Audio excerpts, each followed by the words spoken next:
வணக்கம் நேர்களே. மது எனும் அரக்கனுடைய கோர முகங்கள் நாம் அறிவோம்.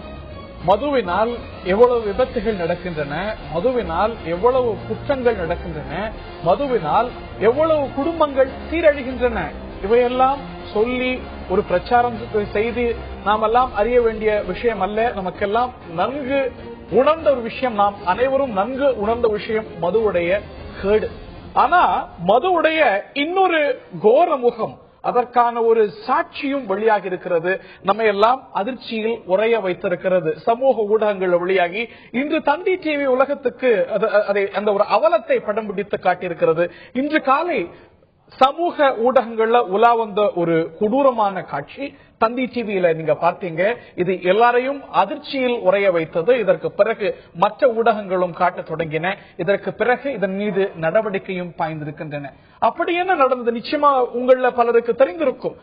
திருவண்ணாமலைக்கு அருகாமையில ஒரு 3-4 வயது மதிக்கத்தக்க குழந்தை, அதை சுற்றி பல வாலிபர்கள், இளைஞர்கள் மதுவையும் சைட் டிஷையும் கொடுக்க, அதை பார்த்து ரசிக்க அப்படின்னு ஒரு கோரமான கொடூரமான நெஞ்சை பதபதைக்க வைக்கக்கூடிய ஒரு விஷயம் நடக்கிறது. இது நமக்கு பல கேள்விகளை எழுப்புகிறது நேர்களே. இது தாராளமயமாக மது விற்பனை தான், அதனது தாக்கம் தான் இந்த ஒரு கொடூரத்துக்கு காரணமா? இதற்கான காரணம் யார்? அந்த கொடூரத்துல இடம் புரிந்த அந்த தனி நபர்களா, அல்ல அரசா, சமூகமா? யார் இந்த அவலத்துக்கு பொறுப்பேற்க வேண்டும்?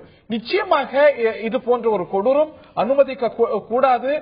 மது அப்படிங்கிறது பெரியவங்களுக்கே விஷம். மது குடும்பத்தை கெடுக்கும், உடல்நலத்தை கெடுக்கும் அப்படின்னு சொல்ல வர அதுல கார்சினோஜன்ஸ் இருக்கிறது, கேன்சரை காஸ் பண்ணக்கூடிய எலிமெண்ட்ஸ் இருக்கின்றன, உடல் பாகங்கள் அத்தனையும் பாதிக்கக்கூடிய அம்சங்கள் இருக்கின்றன. அப்படிங்கும் போது பிஞ்சு குழந்தைக்கு கொடுக்க அந்த கொடூரர்களுக்கு எப்படி மனம் வந்தது அப்படிங்கிற கேள்வி நம்ம எல்லாம் பதற செய்கிறது. அந்த காட்சிகளை பார்ப்போம், விவாதிப்போம். இதற்கு பொறுப்பு யார் நேர்களே?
மூன்று 4 வயது மதிக்கத்தக்க குழந்தை உணவு கொடுக்கும் போதே அவ்வளவு கவனத்தோடு எது சரிக்கும் எது சரிக்காது, மருத்துவர் என்ன சொல்கிறார், உறவினர்கள் என்ன சொல்றாங்க அப்படின்னு பார்த்து பார்த்து உணவு கொடுக்க வேண்டிய ஒரு பருவம். ஆனால் சர்வசாதாரணமா விஷத்துக்கு நிகரான மது அந்த குழந்தைக்கு கொடுக்கப்படுவது மட்டுமல்லாமல் ஒரு குற்ற செயல். சட்டம் மிக தெளிவாக இதை பற்றி குறிப்பிடுகிறது.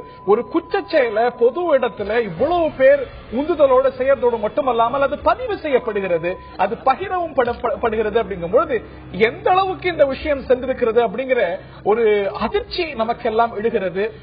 ஒரு பாலகன், ஒரு குழந்தை, அந்த ஒரு குழந்தைக்கு மது கொடுக்கப்படுகிறது, சைட் டிஷ் கொடுக்கறாங்க, இப்படி சாப்பிடுங்கிறாங்க, இப்படி போடுங்கிறாங்க.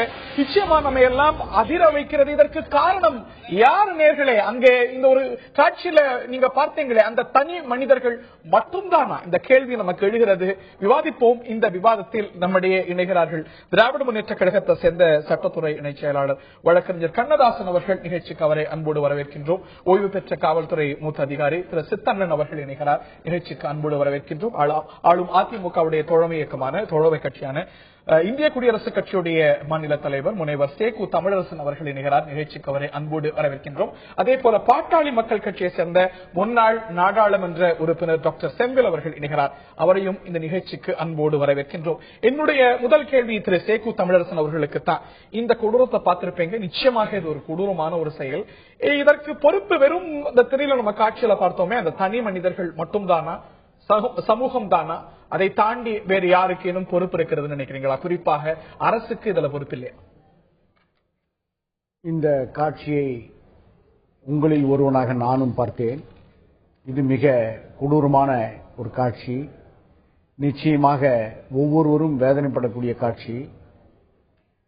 இதற்கு நிச்சயமாக தனிமனிதன் பொறுப்பென்றாலும் கூட சமூக பொறுப்பும் இருக்கிறது என்பதை யாரும் அதுல மாற்று கருத்து இருக்க முடியாது. அதே நேரத்தில் இதற்கு இவர்தான் காரணம் என்று சொல்லுகிற நாம், அரசுதான் காரணம் என்று வேறு வகையிலும் நாம் எதையும் இந்த அரசை தனி மனிதர்கள் சமூகம் இதோட பொறுப்பு முடிகிறது. அரசு இல்ல. இப்ப நான் என்ன சொல்ல வரேன்னா, நீங்க அந்த காட்சியை காட்டுறப்பவே அந்த முகத்தை குழந்தையினுடைய முகத்தை மூடி மறைத்து அடையாளம் தெரிந்து கொள்ள முடியாத வகையில் தான் காட்டுறீங்க. முகத்தை காட்ட முடியல. அதை போலதான் அதுக்கான அதை காட்டுறதுக்கான அந்த எந்த விதமான முடியலன்னு சொன்னதுதான் நான் சொன்னேன். சட்டவிரோதம் காட்டல. அதை போலவே இந்த காட்சியே தவிர்த்திருந்தால் கூட நல்லது. இது என்னுடைய கருத்து. இல்ல இந்த காட்சி ஒளிபரப்புறதேவா? இன்னைக்கு இந்த ஒரு காட்சி ஒளிபரப்பைய தவிர்த்து இருந்தாலும் கூட அது நல்லது.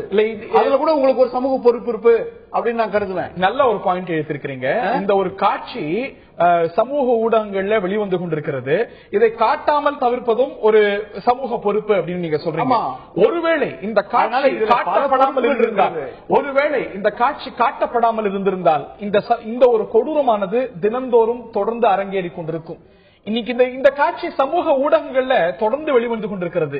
இன்னைக்கு தந்தி டிவியில இது வெளிவந்த பிறகுதான் இது தந்தி டிவியில இந்த காட்சி முதல்ல முகம் மறைக்கப்பட்டு ஒளிபரப்பான பிறகுதான் ரொம்ப நாளா நடந்துட்டு இருக்கிற விஷயம். அதற்கு பிறகு காவல்துறை நடவடிக்கை எடுத்திருக்கிறது.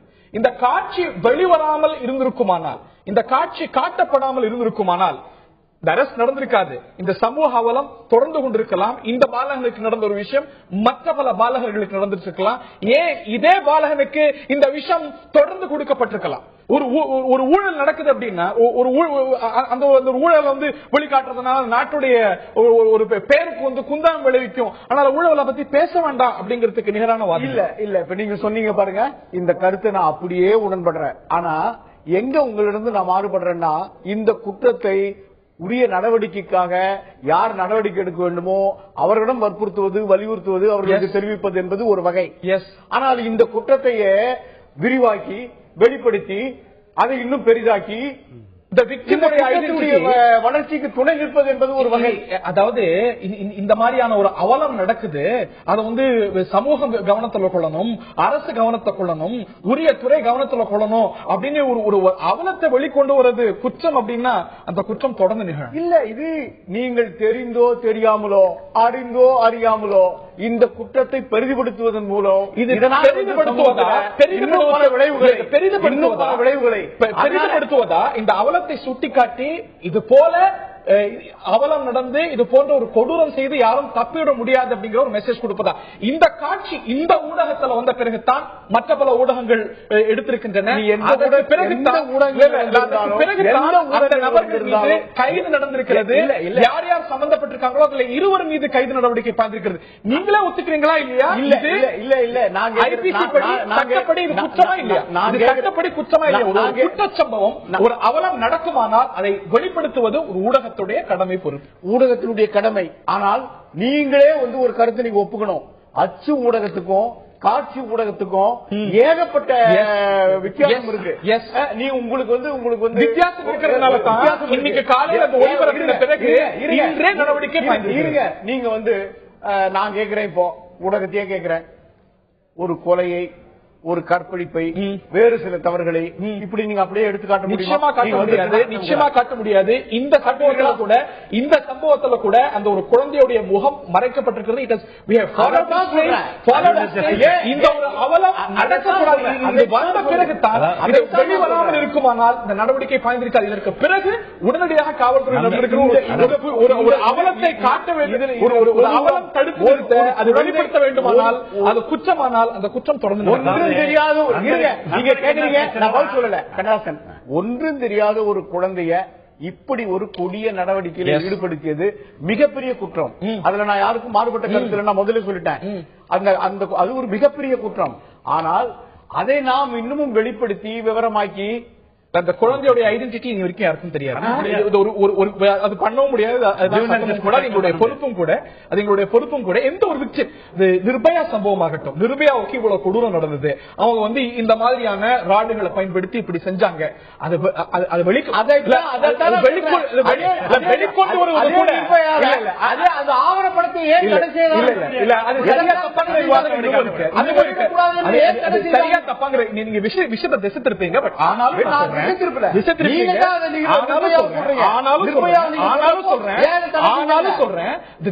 நிர்பயா சம்பவத்தில் கூட அந்த நபருடைய பெயர் நிர்பயா அல்ல, ஊடகங்கள் இட்ட பெயர். ஆனால் அந்த விக்டிமுடைய ஐடென்டிட்டி இதுவரைக்கும் வெளிவந்தது கிடையாது. ஊடகங்கள் அதை வெளிப்படுத்த ஊடகங்கள், அதாவது ஊடகம் செய்யப்பட்ட ஆவணப்படத்திலேயே ஊடகங்கள் அந்த நிர்பயா சம்பவத்தை வெளிக்கொண்டு வரல அப்படின்னா, இப்படி இந்த மாதிரியான கொடூரங்கள் எல்லாம் பொதுத்தளத்துக்கு கொண்டு வரலன்னா இந்த நாடு கொந்தளித்திருக்காது, சட்டத்துல மாற்றம் வந்திருக்காது. நிச்சயமா அந்த ஒரு பொறுப்பை மறந்துட முடியாது. நம்ம அதற்குள்ள கோபம் என்னன்னு கேட்டீங்கன்னா, எங்க அரசுக்கு பொறுப்புன்னு சொன்னா நம்மள ஏதாவது சொல்ல போறாங்கன்னா அவர் வரைஞ்சு கேட்டுட்டு பேசுறாரு. அவர் தெரியுது தவறு என்று தெரியும், அந்த அக்கறையில் அவர் பேசுறாரு. ஆனால் ஊடகங்களை வெளிக்கொண்டு வருவதுதான் தெரியும். அரசு நடவடிக்கை எடுத்து வாய்ப்பு இருக்குது. அதுதான் இந்த பாலகன் போன்று எந்த பாலகனுக்கும் எந்த குழந்தைக்கும் இது ஒரு சட்டப்படி குற்றம். அந்த குற்றத்தை வெளிப்படுத்த வேண்டியது, இது போன்ற குற்றம் நடக்காமல் உறுதி செய்ய வேண்டியது நாம் எல்லோருக்கும் பொறுப்பு இருக்கிறது. ஒரு குற்றம் நடக்குது அப்படின்னா அதை போர்வையில மூடி மறைக்கிறது ஒரு சரியான விஷயமா இருக்காது. இது செய்தியா வருவது என்பது வேறு, காட்சி ஊடகத்தில் வருவது. அதான் கேட்டேன். காட்சி ஊடகம் தான் காட்சி ஊடகத்துல இந்த ஊடகத்துல இந்த ஊடகம் உட்பட மற்ற பெரும்பான்மையான எல்லா ஊடகங்களும் வந்ததுனால தான் காவல்துறை நடவடிக்கை பார்த்தது. செய்தியா வந்திருந்தாலே நடவடிக்கை வந்திருக்கும்.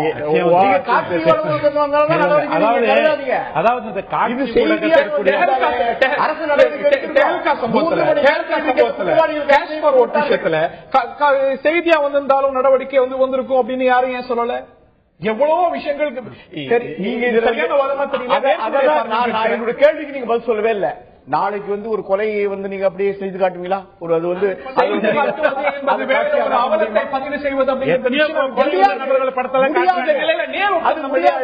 அது சட்டப்படியான நிச்சயமா ஒரு விக்டிமோட எல்லா ஊடக நெறியும் கடைபிடிக்கப்பட்டிருக்கிறது. அதனால தான் காவல்துறை நடவடிக்கை எடுத்திருக்கிறது. திரு சேகு தமிழரசன் ரூபாய் நிச்சயமாக காவல்துறைக்கு தகுந்த நேரத்தில் நடவடிக்கை பாராட்டு சட்ட ரீதியான கேள்வி நிச்சயமா எழுகிறது. நேர்களையும் கேளுங்க, உங்களுடைய பேர் பதிவு செய்யுங்க. இதற்கு காரணம் யாருன்னு நினைக்கிறீங்க? உங்களுடைய கருத்துக்களை பதிவு செய்யுங்க. எஸ், உங்களுடைய பேர் சகோதரர்? சார் வணக்கம், என்னோட பேர் ஹேமராஜன். எஸ் மிஸ்டர் ஹேமராஜன், உங்களுடைய கருத்துக்களை பதிவு செய்யுங்க. சார், இந்த விவாத மாடல கலந்துக்கிட்டு இருக்க 4 பேருமே சமூக பொறுப்புல இருக்காங்க. பூர்ண மதுவிலக்காக இவங்க முயற்சி பண்ணுவாங்களா இல்ல ஒரு வெறும் விவாதம் மேடை மட்டும் தானே அது? பூரண மதுவிலக்கு இங்க இருக்கக்கூடிய நபர்கள் முயற்சி செய்வாங்களா? பூர்ண மதுவிலக்கு இவங்களுக்கு வந்து முன் வருவாங்களா? இவங்க சமூக பொறுப்புல இருக்கிறவங்க இல்ல வெறும் ஒரு வெட்டி பேச்சு தானே, டீக்கடை பேச்சு மாதிரி வெட்டி பேச்சு தானே? அந்த வார்த்தை ரொம்ப கடுமையானது. நிச்சயமா நீங்க கேட்கக்கூடிய மதுவிலக்கு அப்படிங்கிறது ஏற்புடையதான் கேட்போம். நிச்சயமா இது விவாதத்துல இயல்பா எழக்கூடிய கேள்வி கூட. திரு கண்ணதாசன் உங்களுடைய முதற்கட்ட கருத்தை முடிச்சுங்க, ஒரு சிறிய இடைவெளி கொண்டிருக்கிறது. உங்களுடைய முதற்கட்ட கருத்து, அதாவது இந்த தந்தி டிவி தொலைக்காட்சியில வந்து இந்த வெளியிடப்பட்டது ஒரு சமூக அக்கறையுடன் ஒரு மிக கவனத்தில் வெளியிடப்பட்டது. சட்டத்துக்குட்பட்டு அந்த குழந்தையோட முகம் மறைக்கப்பட்டு வெளியிடப்பட்டிருக்கிறது. இதனாலதான் இந்த மாதிரி அவலங்கள் தெரிய வந்திருக்கிறது. இந்த அவலங்கள் மீது இவர்களும் கிட்டத்தட்ட இந்திய தண்டனை சட்ட பிரிவு 328 மற்றும் 307 கீழ் கொலை முயற்சி வழக்கு கூட அவர்களை பதிவு செய்யலாம்.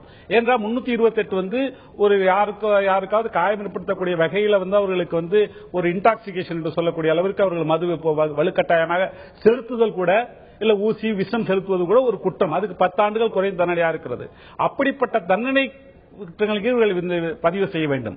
ஏனென்று கேட்டால் இளம் பிராயத்திலே அந்த குழந்தையை ஒரு குடிகாரனாக்கக்கூடிய அவலத்தை இந்த இனம் தமிழகம் கண்டிருக்கு என்று சொல்லும் பொழுது இதோட ஒரு வெட்கக்கேடான செயல் எதுவுமே இல்லைன்னு சொல்லணும். ரைட். இந்த நிலையில் மேலும் பல கேள்விகள் எழுந்திருக்கின்றன. நேர்களே, உங்களுடைய கருத்துக்களையும் பதிவு செய்யலாம். இந்த குற்றத்துக்கு குழந்தை மது கட்டாயப்படுத்தி இந்த குழந்தைக்கு மது கொடுக்கப்படுகிறது. இந்த அவலம் எங்கும் நிகழக்கூடாது.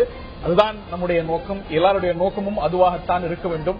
இந்திய அரசியலமைப்பு சட்டமே மதுவிலக்கு இருக்க வேண்டும் என்ற ஒரு கருத்தை வலியுறுத்துகிறது. அப்படி இருக்க குழந்தைக்கு அதுவும் ஒரு விஷம் போன்ற ஒரு மதுவை கொடுக்கிறார்கள் அப்படின்னா இந்த குற்றத்துக்கு யார் பொறுப்பு, யார் குற்றவாளி அப்படிங்கிற கேள்வி எழுந்திருக்கிறது. ஒரு குழந்தைக்கு தமிழ்நாட்டில் திருவண்ணாமலை அருகாமையில ஒரு 3-4 வயது குழந்தைக்கு பல இளைஞர்கள் ஒன்று கூடி மது கொடுக்கக்கூடிய காட்சிகள், அதை கொடுத்து வற்புறுத்தி கூட சைட் டிஷ் அப்படி இப்படி பண்ணு அப்படின்னு அந்த குழந்தையை வற்புறுத்தி மது கொடுக்கக்கூடிய காட்சிகள் அது பதிவு செய்து பரப்பிய ஒரு விஷயம் நிச்சயமாக அதிர்ச்சியை ஏற்படுத்தி இருக்கிறது. இது பல கேள்விகளை எழுப்பியிருக்கிறது. அது தாராளமயமாக இந்த ஒரு மது பிரயோகம் அதிகரித்தது தான் காரணமா? இதற்கான பொறுப்பு யார்? அந்த தனி மனிதர்கள் மட்டும் தானா, சமூகமா, அரசாயன பல கேள்விகள் எழுந்திருக்கின்றன. இதைத்தான் இந்த நிகழ்ச்சியில் விவாதித்து வருகின்றோம். நேர்களே, நீங்களும் உங்களுடைய கருத்துக்களை இது சார்ந்து பதிவு செய்யலாம். இந்த நிலையில மூத்த ஓய்வு பெற்ற அதிகாரி திரு சித்தன் அவர்கள்ட்ட கேட்க இருக்கின்றேன். உடனடியாக காவல்துறை நடவடிக்கையும் எடுத்திருக்கிறது. தந்தி டிவியில் ஒளிபரப்பாகியது ஒரு அதிர்ச்சி ஏற்படுத்தியது. தமிழ்நாட்டில் இருக்கக்கூடிய பல முக்கிய அரசியல் கட்சிகளுடைய பிரமுகர்களும் அதிர்ச்சியை வெளிப்படுத்தினார்கள். நடவடிக்கையும் காவல்துறை துரிதமாக எடுத்திருக்கிறது, மாற்று கருத்துல. இருவர் இப்பொழுது வரைக்கும் கைது செய்யப்பட்டிருக்கிறார்கள். மற்றவர்களை தேடியும் வராங்க அப்படிங்கிறது நமக்கு கிடைத்திருக்கக்கூடிய செய்தி. இப்பொழுது ஜுவனைல் ஜஸ்டிஸ் ஆக்ட் இன்னைக்கு காலையில கூட ஒரு நிகழ்ச்சியில நீங்க பதிவு செய்தது போல அதுல செக்ஷன் 25 படி நடவடிக்கை எடுத்திருக்கிறாங்க அப்படின்னு நான் புரிஞ்சுக்கிறேன். 3 வருடங்கள் வரைக்கும் தண்டனை கொடுக்கக்கூடிய பிரிவு. சிலருடைய கருத்து என்னவா இருக்குன்னா, இது வந்து ஒரு கொலை முயற்சி வழக்கு கூட இந்த நபர்கள் மீது பதிவு செய்யறதுக்கான அவசியம் முகாந்திரம் இருக்கிறது அப்படின்னு உங்களுடைய கருத்து? கண்டிப்பாக. நான் காலையிலேயே தெளிவா சொன்னேன், பல்வேறு செக்ஷன்ல அட்டாக் பண்ணக்கூடிய ஒரு இதுன்னு சொன்னேன். அதுக்கு முன்னாடி நண்பர்கள் எல்லாம் பேசும்போது இதுக்கு யாரு பொறுப்பு அப்படின்னு சொல்லி நிறைய சொன்னாங்க. அதுக்கு முன்னாடி ஒரு சின்ன ஒரு பதிவு பண்ணிட்டு அதுக்கு ஒரு சின்ன பதில் சொல்லலாம்னு பாக்குறேன். இது வந்து திருவண்ணாமலை மாவட்டத்தில் வந்து கடலாடி அப்படின்னு ஒரு போலீஸ் ஸ்டேஷன் லிமிட்ல ஒரு வில்லேஜ், இந்த வில்லேஜ் பேர் சொல்லணும்னு பாக்குறேன். அந்த வில்லேஜ்ல வந்து இந்த சொல்லக்கூடிய ஒரு சிறு பையன் பாக்குறேன் இல்லையா, அந்த பையனுக்கு வந்து 4 வயசு தான் ஆகுது. அந்த பையன் ஒரு அக்யூஸ் A1, அவர் வர பேர் வந்து முருகன். அவருடைய கூட சொந்த அக்கா பையன் தான் அந்த பையன். தாய்மாமா தான், அக்கா பையன் தான். அந்த முருகன், பிரேம்குமார், மணிகண்டன், ஏழுமலை, ராஜாராம் எல்லாமே வந்து பெரிய அடல்ட் அக்யூஸ் தான். எல்லாமே கிரிக்கெட் விளையாடுறாங்க. விளையாண்டு வரும்போது ரெஸ்ட் எடுத்து வரும்போது அப்படி தண்ணி மோட்டர் சைக்கிள் தண்ணி வாங்கிட்டு வராங்க. இந்த பையன் வரான், கூட உட்காந்து குடிச்சு அணியாம பண்ணிட்டாங்க, கொடுத்து ரொம்ப இது பண்ணிட்டாங்க. அதுல வந்து பிரேம்குமார் பையன் தான் வீடியோ எடுத்திருக்காப்ல. அந்த 5 பேர் இல்ல, அதுல வந்து ஏழுமலைன்னு ஒருத்தர் வந்து மணிகண்டன் ஒருத்தர் வந்து வாட்ஸ்அப்ல பதிவு பண்ணிட்டாரு. இதுல வந்து ஊடகங்கள் வந்து இதை வெளியே விடலாமா விடக்கூடாதா அப்படிங்கலாம் சொன்னாங்க. கண்டிப்பாக நீங்க இந்திய தண்டனை சட்டத்தில் செக்ஷன் 228A இப்ப சொன்னாதான் 21 ஜுவனைல் ஜஸ்டிஸ் ஆக்ட்ல பார்த்தாலும், juvenile justice care and protection of children ஆக்ட்ல பார்த்தாதான் ஒரு பாதிக்கப்பட்ட குழந்தையின் அடையாளத்தை வெளிப்படுத்தும் விதமாக ஊடகம்னா அது வந்து விஷுவல் மீடியாவோ அல்லது பிரிண்ட் மீடியாவோ அதுல வெளிப்படுத்தக்கூடாது. ஏன்னா ஒரு குழந்தை 18 வயசு முடிஞ்ச பிறகு எந்த சோசியல் ஸ்டிக்மா இருக்கக்கூடாது, அட்டாக் பண்ணக்கூடாது. அது நல்ல ஒரு குழந்தையா வரும். இதுல இது ஜுவனைல் கூட இல்ல, ஜுவனைல் இன் கான்ஃபிளிக்ட் வித் லா, ஒரு தப்பு ஒரு குற்றத்தை புரிந்த ஒரு ஜூனைலுடைய ஐடென்டிட்டி கூட வெளிப்படுத்தக்கூடாது. ஒரு அக்யூஸ்டா ஒரு குழந்தையா இருக்கும்போது கூட வார்த்தையே பயன்படுத்தக்கூடாது. ஜுவனைல் இன் கான்ஃபிளிக்ட் வித் லா, சட்டத்துக்கு முரண்பட்ட குழந்தை என்றுதான் சொல்ல வேண்டும். அவர் தவறு செய்தால் சட்டப்படியான ஒரு தவறை பண்ணியிருந்தால் கூட சட்டத்துக்கு முரண்பட்ட குழந்தை தான் சொல்ல வேண்டும். அந்த குழந்தையின் அடையாளத்தை கூட யாரும் வெளிப்படுத்தக்கூடாது. அப்படி இருக்கும்போது இங்க வந்து அந்த குழந்தை தவறு செய்யவில்லை, அந்த குழந்தை ஒரு victim, child in need of care and protection தான். அப்படிப்பட்ட குழந்தை, ஏன்னா அவங்க அப்பா அம்மா 2 பேருமே சென்னையில வேலை பார்க்கறாங்க, ஒரு கட்ட தொழிலாளி வேலை பார்க்கறாங்க. ஊர்ல வந்து ஒரு வயசான தாத்தா பாட்டி இருக்காங்க, சரியான கவனிப்பு இல்ல, தாய் மாமனார் எல்லாம் பந்தல பாத்துட்டு இருந்தாங்க. சோ அந்த சைல்டு வந்து definitely need of care and protection தான். இப்படிப்பட்ட சூழ்நிலையில விளைவு என்னன்னு தெரியாம ஏதோ விளையாட்டுத்தனமா பண்ற மாதிரி பண்ணிட்டாங்க. 18 வயசு முடியாத ஒரு குழந்தை எந்த ஒரு விஷயத்துக்கும் எதை சாப்பிடுறதுக்கும் கன்சென்ட் தர்றதுக்கு என்னன்னு தெரியாது. What exactly will be the consequence, என்ன பண்றோம் அப்படி விளைவு என்ன ஆகும் என்று தெரியாது, அறியாது. அதனால இந்த ஜுவனல் ஜஸ்டிஸ் ஆக்ட் பிரகாரம், juvenile justice care and protection of children act 2000 பிரகாரம் செக்ஷன் 25 இந்த மாதிரியாக ஏதாவது முக்கியமான அதாவது சொல்வது போல அந்த ஒரு குழந்தையுடைய அடையாளம் மற்ற ஊடகங்களாகட்டும் எந்த இடத்திலுமே நீங்கள் சொல்வது போல குழந்தையுடைய அடையாளம் வெளிவரல அப்படிங்கறதும் பதிவு செய்யணும். அதுல வழக்கு அந்த கடலாடி போலீஸ் ஸ்டேஷன்ல உள்ள ஆய்வாளர் வழக்கு பதிவு செய்து, நீங்க சொன்னீங்க செக்ஷன் 25 மட்டும் தான் அட்ராக்ட் ஆகுமா, அது 3 up to 3 years மட்டும் தான் இருக்கு, அண்டர் ஃபைன் தான் இருக்கு அப்படின்னு சொல்லி. ஆனால் இன்னைக்கு 5 நபர்கள் சேர்ந்ததால் section 147, 363, 307 IPC, 234 IPC and section 25 of juvenile justice இவ்வளவு வழக்கு பதிவு செய்யலாம். அது வந்து நாங்க டிஸ்கஸ் பண்ணாங்க, திருப்பி ஆட் பண்ண போறாங்க, அதையும் ஆட் பண்ண எதெல்லாம் வருதோ during the course of investigation பண்ண போறாங்க. இவ்வளவு வழக்கும் பதிவு செய்து அதுல சம்பந்தப்பட்ட இந்த வீடியோ எடுத்த பிரேம்குமார், இன்னொரு அக்யூஸ் 7 மலை 2 பேர்களை இன்று இவனையே கைது செய்யப்பட்டார்கள். மீதி மற்ற நபர்களை தேடிக்கொண்டிருக்கிறார்கள். இதுல இந்த ஊடகம் வந்து இன்னைக்கு நான் என்னுடைய பார்வையில மிகப்பெரிய ஒரு சமுதாய சேவை தான் செய்திருக்கிறது. ஐடென்டிட்டியை வெளிப்படுத்தல, இதுல ஒரு ஆபாசத்தை காமிக்கல, குரூரத்தை காமிக்கல, ஒரு அப்ஜெக்டிவ் மெட்டீரியல் ஒரு அப்ஜெக்ஷனல் மெட்டீரியல் காமிக்கல, அஃபென்சிவ் மெட்டீரியல் காமிக்கல. ஆனா ஒரு சமூகத்தில் கூடிய மிகப்பெரிய அவலத்துல இந்த குழந்தை, ஒரு சின்ன குழந்தை விளையாட்டுத்தனமா கொடுத்தா கூட அதுக்கு சமூகம் பொறுப்பு அப்படிங்கிற 2வது வந்தா கூட முதல் பொறுப்பு இந்த 5 பேர் தான். 5 பேர் மேல எஃப்ஐஆர் போட்டாச்சு, கண்டிப்பா போட்டாச்சு. இப்ப நீங்க இம்மீடியட்லி 2வது பொறுப்பு என்னன்னா சமூகம் தான், கண்டிப்பாக சமூகம் தான். அந்த வார்த்தைக்குள்ள போவோம். ஆக இதுல வந்து இன்னும் கடுமையான பிரிவுகளை அட்ராக்ட் பண்றதுக்கான வாய்ப்பு இருக்கிறது. ஊடகங்கள் தன்னுடைய கடமையே செய்திருக்கிறது அப்படின்னு சொல்லியிருக்கீங்க. Thank you very much. இந்த நிலையில் திரு நீலகண்டன் அவர்கள்ட்ட அவருடைய வாதங்களை கேட்கிறேன். திரு நீலகண்டன் அப்படிங்கிற நேர் குரோம்பேட்டையிலிருந்து இணைகிறார். திரு நீலகண்டன், உங்களுடைய பார்வைகளை பதிவு செய்யுங்க. இதற்கான பொறுப்பு யாருன்னு நினைக்கிறீங்க? Thank you sir. ஹலோ திரு நீலகண்டன், உங்களை கருத்துக்களை பதிவு செய்யுங்க. ஹலோ யா சரி, நான் என்ன கேட்கணும்னு நினைச்சனோ அதை மிஸ்டர் சித்தன் சார் வந்து பர்ஃபெக்ட்டா கிளியரா சொல்லிட்டாரு. ஓகே, ஹலோ எஸ் சார், தொடர்ந்து கருத்துக்களை சொல்லுங்க. சரி, நான் என்னென்ன சொல்லணும்னு நினைச்சனோ அதை மிஸ்டர் சித்தனன்கிறவர் வந்து போலீஸ் ஆபீசர் பர்ஃபெக்ட்டா சொல்லிட்டாரு. இதை யாரு செஞ்சாங்க, இதை வந்து பிளான் பண்ணி இதை ஒரு சின்ன குழந்தைய பண்ணி வந்து கொடுக்க வன்மையா கண்டிக்கத்தக்க ஒன்று. இதுக்கு வந்து அவங்க அந்த 5 பேரும் வீடியோ எடுத்தவங்க, பப்ளிசிட்டி போனாங்க, எல்லாருக்கும் கடுமையான தண்டனை கொடுத்து இத மாதிரி they should not play like this silly way. Exactly sir, thank you very much. உங்களுடைய கருத்துக்களுக்கு ரொம்ப நன்றி திரு நீலகண்டன். இந்த நிலையில டாக்டர் செந்தில் அவர்கள்ட்ட கேட்க விரும்புறேன். டாக்டர் செந்தில், உங்களுடைய முதற்கட்ட வாதங்களை பதிவு செய்யுங்க. இந்த காட்சிகளை பார்த்திருப்பீங்க. நிச்சயமாக நம்ம எல்லாம் அதிர்ச்சிக்கு உள்ளாகி இருக்கக்கூடிய ஒரு விஷயம். இந்த ஒரு அவலம் வெளிவந்திருக்கிறது. இது போன்ற அவலங்கள் நடக்கக்கூடாது எனில் யார் பொறுப்பேற்க வேண்டும்? இதற்கான என்ன நடவடிக்கைகள் வேண்டும்? 3 கருத்துக்களை பதிவு செய்ய விரும்புகிறேன். முதலாவதாக, இன்றைக்கு எத்தியோப்பியா என்று சொன்னால் அந்த எலும்பும் தோலுமா இருக்க ஒரு குழந்தை எத்தியோப்பியாவின் அடையாளம். இன்னைக்கு சீனா என்று சொன்னால் மாவோ சதுக்கத்தில் அந்த வரிசையாக நிற்க பீரங்கின் முன்னால் தனிநபராக நின்ற அந்த மாணவனுடைய புகைப்படம் பிரபலம். இன்றைக்கு தமிழகம் என்றால் இதுதான் அடையாளம் என்று 50 ஆண்டு திராவிட ஆட்சிகளுக்கு பின்னால் உருவாகியிருக்க இந்த அடையாளம் ஒவ்வொரு தமிழையும் வெட்கப்பட வைக்க வேண்டிய விஷயம், வேதனைப்பட வேண்டிய விஷயம். இரண்டாவது, இன்றைக்கு அறிவிக்கப்படாத எமர்ஜென்சி இருக்கிறது, அரசின் குற்றங்கள் வெளிவராமல் மறைக்கப்படுகின்ற சூழ்நிலையில துணிவாக இதை வெளிப்படுத்திய உங்களுக்கு பாராட்டு. மூன்றாவது, யார் குற்றவாளி? 5 பேர் மேல் வழக்கு பதிவு செய்யப்பட்டிருக்கிறது. 2 பேர் கைது செய்யப்பட்டிருக்கிறார்கள், 3 பேர் கைது செய்யப்படவில்லை. ஆனால் உண்மையான குற்றவாளி மேல் வழக்கே பதிவு செய்யப்படவில்லை. நான் ஒரு மருத்துவன். என் மருத்துவமனையில ஒரு நோயாளி ஒரு தவறான ஊசியை நர்ஸ் போட்டு செத்தா நர்ஸ் மேல கேஸ் போட மாட்டாங்க, என் மேலதான் போடுவாங்க. இன்றைக்கு தமிழகத்தில் ஆறாக சாராயத்தை பாய விட்டு கட்டுப்பாடு இல்லாமல் கோடிக்கணக்கான ரூபாய்க்கு சாராயத்தை விட்டுக் கொண்டிருக்கிற தமிழக அரசாங்கம், அதன் முதன்மை பொறுப்பாளர் செல்வி ஜெயலலிதா தான் பொறுப்பு. அவர் மேல் வழக்கு பதிவு செய்ய வேண்டும். அவர் குற்றவாளி 1. 1971 ஆண்டு 50 ஆண்டு காலமாக இருந்த மதுவிலக்கு எடுத்தால் என்று ராஜாஜி கெஞ்சியும் கேட்காத கருணாநிதி 2வது குற்றவாளி. அவர்கள் தான் குற்றவாளி. அது ஒரு அரசியல் ரீதியான கருத்தாகவும் உங்களையும் வந்து அபார்ட்மெண்ட்ல சேர்த்துட வேண்டியதான். இது என்ன சார், இத்தனை காலம் எங்களுடன் உடன்பாடு வந்து உங்களையும் கூட்டாளிகளா சேர்த்துட வேண்டும். 3மே அரசியல் ரீதியான கருத்துக்களா இருக்கவில்லை.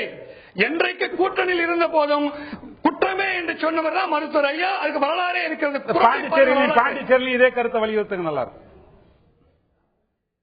பாண்டிச்சேரி பூராவும் உலகம் பூரா வலியுறுத்தியவர் அன்புமணி ராமதாஸ். உலக சுகாதார நிறுவனத்தில் போய் உலகம் முழுவதுமே அக்டோபர் 2ஆம் தேதி காந்தியின் பிறந்த நாளை மது ஒழிப்பு நாளாக கொண்டாட வேண்டும் என்று உலகத்துக்கே சொன்னவர் அன்புமணி.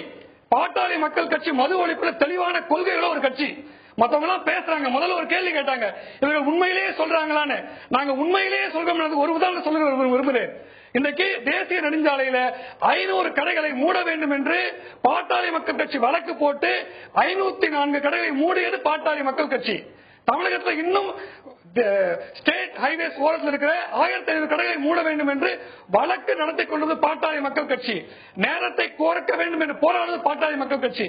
மது ஒழிப்புல முழுமையான மன ஈடுபாடோடு உண்மையான சிறந்தவர்கள் பாட்டாளி மக்கள் கட்சி. இன்றைக்கு காலையில் கூட மருத்துவர் அன்புமணி ராமதாஸ் நடத்திய மது ஒழிப்பு மாநாட்டில் 5000 பெண்கள் திரண்டார்கள். இந்த ஊடகத்துக்கு பாராட்டுகளை தெரிவிச்சீங்க. ரொம்ப நன்றி. கொண்டு கொண்டிருக்கிறார்கள். அதே போல அறிவிக்கப்பட்ட ஒரு எமர்ஜென்சி அப்படின்னு அப்படி ஒன்றும் இருப்பதாக தெரியவில்லை. இது நம்மளுடைய கடமையாக கருதி செய்திருக்கிறோம். இதற்கான நடவடிக்கையும் குறுக்கிட்டு அவர் நடவடிக்கையும் அதை தொடர்ந்து எடுக்கப்பட்டிருக்கிறது. நடுவில் நான் ஒன்னே ஒண்ணு மட்டும் குறுக்கிட்டு அவருக்கு சொல்லணும். டாக்டர் செந்தில் போன ஆண்டு மகாபலிபுரத்தில் ஒரு பாட்டாளி மக்கள் கட்சி மாநாடு நடந்தது. அந்த மாநாட்டுக்கு அன்றைக்கும் அது முந்தைய தினமும் அதை சுற்றிலும் உள்ள மதுக்கடைகளுடைய விற்பனை மிக அதிகமாக வந்தது. மாநாடு நடந்த இடத்திலிருந்து அந்த களம் இருக்கு, மாநாட்டு களம், அதுல நிறைய காலி பாட்டில் கிடந்ததாக விவரம். அதனால இதெல்லாம் அவருக்கு தெரியுமா தெரியாதா? இல்ல, இது தமிழ்நாடு. இந்த புள்ளி விவரம் இல்ல, இந்த புள்ளி விவரத்தை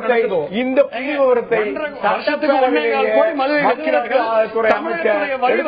3 ஒரு பங்கு மது எடுத்து சொன்னார். ஆக பாமகவுடைய மதுவிலக்கு எந்த அளவுக்கு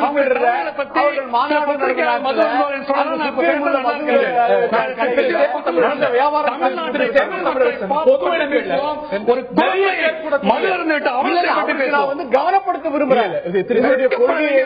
எந்த அளவுக்கு நீங்கள் செயல்படுத்திக் கொண்டிருக்கிறீர்கள் என்பதை கவனப்படுத்த. தமிழ்நாட்டுல புத்தாண்டோ இல்லாட்டி தீபாவளியோ இல்லாட்டி நிறைய பேர் கூடக்கூடிய பல நிகழ்ச்சிகள்ல இது மாதிரி மது விற்பனை அப்படிங்கிறது ஒரே சமயத்துல ஒரே நாள்ல உதாரணமா பிரம்மாண்டமாக நடக்கிறது அப்படிங்கிறது நம்ம தொடர்ந்து பார்த்துக் கொண்டிருக்கின்றோம். நேரொருவர் கேட்டார், மது ஒழிப்பில் அரசாங்கத்துடைய கொள்கை என்ன, அரசியல் கட்சிகளுடைய கொள்கை என்ன அப்படிங்கிறது ரொம்ப நியாயமான கேள்வியும் கூட. இந்த நிலை வசந்த் அப்படிங்கிற ஒரு நேர் நம்முடைய இணைந்திருக்கிறார். திரு வசந்த், உங்களுடைய பார்வைகள், இந்த காட்சிகளை பார்த்திருப்பீங்க, இது எதை உணர்த்துகிறது, யாருக்கு இதில் அதிகம் பொறுப்பெறுகிறதுன்னு நினைக்கிறீங்க? திரு வசந்த் அழைப்பில் இருக்கிறீங்களா? வசந்த் அப்படிங்கிற ஒரு நேரம் இணைஞ்சிருக்கிறாரு. வசந்த், உங்களுடைய கருத்துக்கள். வசந்த் ரைட். திரு வசந்த் அழைப்பில் இல்ல, மேலும் பல நேர்கள் தொடர்ந்து இணைப்பில் இருந்து அவங்களுடைய கருத்துக்களை பதிவு செய்ய நினைக்கிறார்கள். இந்த ஒரு குற்றம் நம்ம எல்லாம் அதிர வைக்கிறது.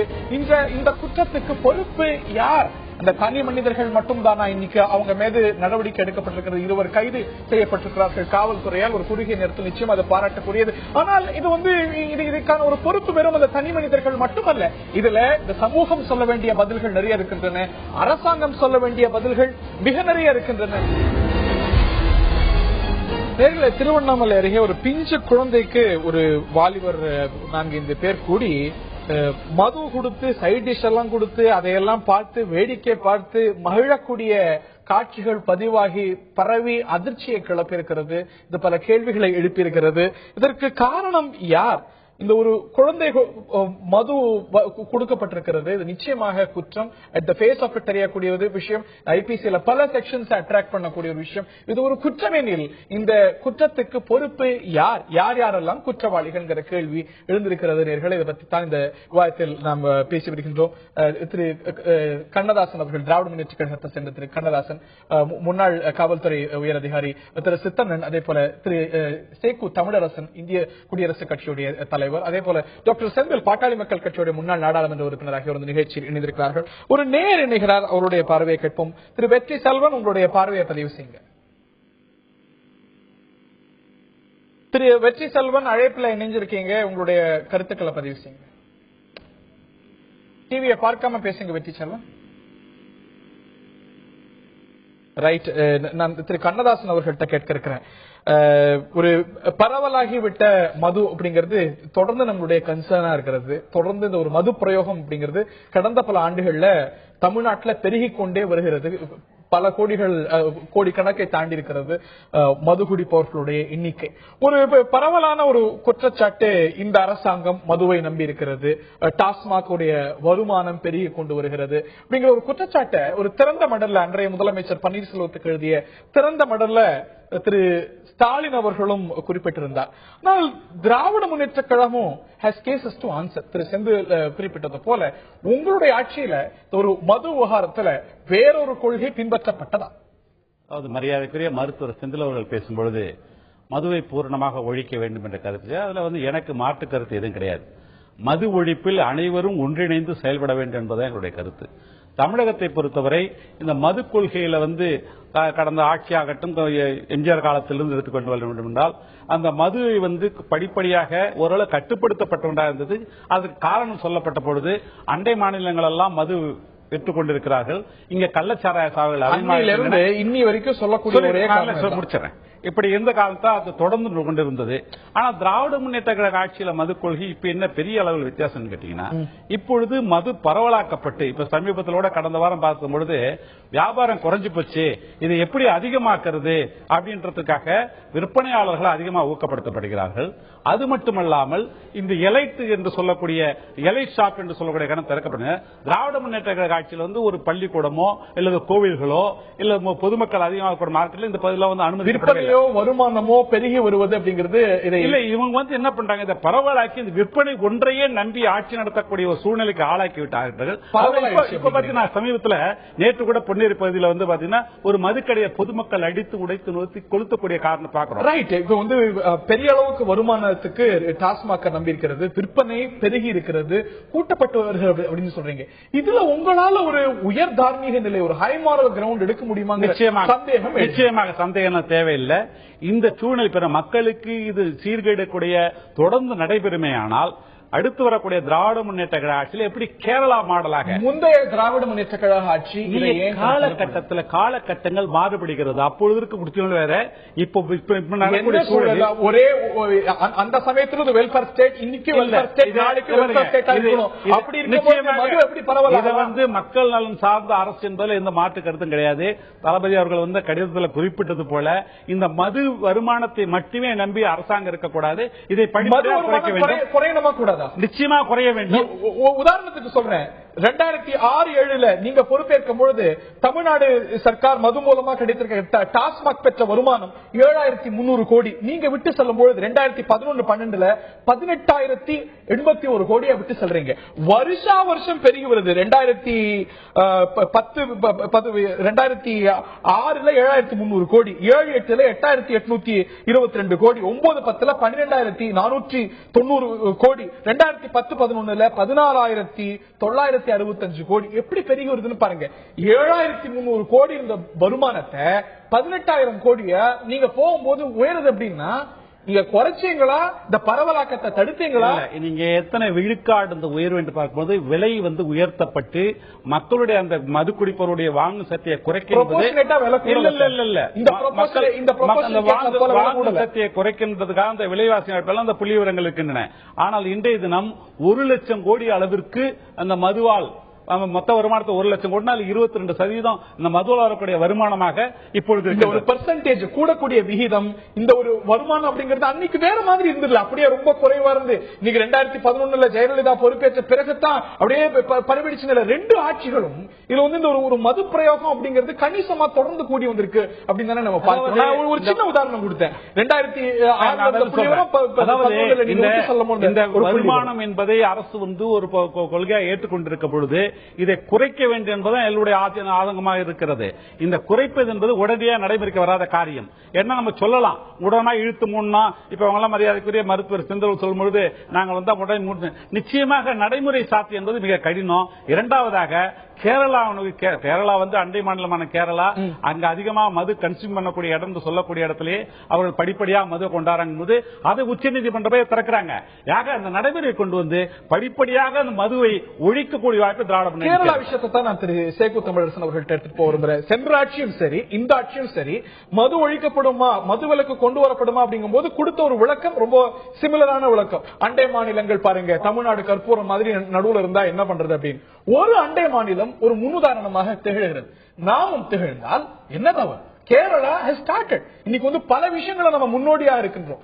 லாட்டரி சீட்டை கட்டுப்படுத்தியவர் ஜெயலலிதா, பாக்கெட் சாராயத்தை தடுத்து கடுமையான நடவடிக்கை எடுத்தவர் ஜெயலலிதா. ஆனா 2011 இருந்து இன்னைக்கு 15 வரைக்கும் மது ஒழிப்பு, மது விலக்கு இந்த அரசாங்கத்துடைய கொள்கை. மது விலக்குல இந்த அரசாங்கம் செய்த விஷயங்களை பட்டியலிடுங்க. முதல்ல எனக்கு கொஞ்சம் பதில் தர்றதுக்கு நீங்க நேரம் தரணும். இந்த குழந்தைக்கு கொடுத்த தனிநபர் குற்றம் ஒரு குழு குற்றம், இதுக்கு அரசு எவ்வளவு விரைந்த நடவடிக்கை எடுத்திருக்கோ இருக்கு. இதுக்கு அரசு பொறுப்பு இல்ல. இது ஒரு தனிநபர் குற்றம், ஒரு குழுவினுடைய குற்றம். பரவாயில்ல என்ன பேச விடுங்க, அதை கேட்டுட்டு தான் நான் உங்ககிட்ட பேசுறேன். என்ன கேட்டாலும் நான் பதில் சொல்லிட்டு பிறகு நான் பதில் சொல்றேன். நீங்க என்ன அடுத்த கேள்வி கேட்டாலும் பதில் சொல்றேன். உங்கள்கிட்ட இந்த மது விலக்கு அப்படிங்கிறது தமிழ்நாட்டில் இல்ல, இந்தியாவில் இல்ல, உலகத்துல ஒரு இன்றைக்கு இல்ல 2000 ஆண்டுகளா பேசப்படுற ஒரு கொள்கை, சமூக கொள்கை.